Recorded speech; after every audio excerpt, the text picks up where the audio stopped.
How to think. ఇక్కడ మనకు plus sign ఇచ్చాడు. So p plus p equals to JP రావాలి. అంటే ఏదైనా సింగిల్ డిజిట్ని 3 టైమ్స్ యాడ్ చేసినట్లయితే డబుల్ డిజిట్ రావాలి. సో మనకు సింగిల్ డిజిట్స్ ఏముంటాయి, 1 2 3 4 5 6 7 8 9. సో ఇవి సింగిల్ డిజిట్స్. p అనేది 0 అవ్వకూడదు. So p is not equals to 0. ఎందుకంటే 0ను 3 టైమ్స్ యాడ్ చేస్తే 0 వస్తుంది. సో డబుల్ డిజిట్ రాదు కాబట్టి p అనేది 0 అవ్వకూడదు.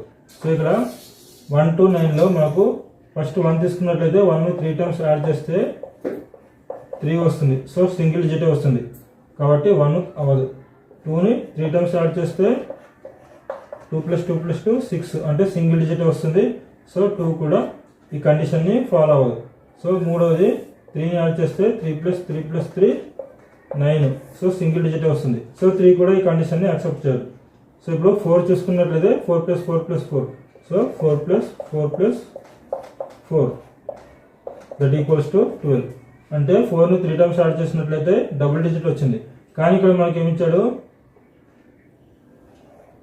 ఈ డబుల్ డిజిట్లో 1s ప్లేస్లో మళ్ళీ ఇదే డిజిట్ వస్తుంది. కానీ ఇక్కడ 4 + 4 + 4లో మనకు 12 ఉంది. అంటే 1s ప్లేస్లో మళ్ళీ 4 రాలేదు కాబట్టి ఇది ఈ రూల్ను యాక్సెప్ట్ చేయదు. మనకు ఈ రూల్ యాక్సెప్ట్ చేయాలంటే ఓన్లీ 5తోనే యాక్సెప్ట్ అవుతుంది. ఎందుకంటే 5 + 5 + 5 equals to 15. So 5 + 5 + 5 15 double digit వచ్చింది. మళ్ళీ 1s ప్లేస్లో సేమ్ డిజిట్ రిపీట్ అయింది కాబట్టి మనకు ఈ రూల్ని యాక్సెప్ట్ చేయాలంటే ఓన్లీ 5 చేస్తుంది. So p = 5. ఓకే ఫ్రెండ్స్, ఈ వీడియో మీకు నచ్చినట్లయితే లైక్ చేయండి, షేర్ చేయండి. మరిన్ని వీడియోస్ కోసం మన ఛానల్ని సబ్స్క్రైబ్ చేయండి. Thank you friends.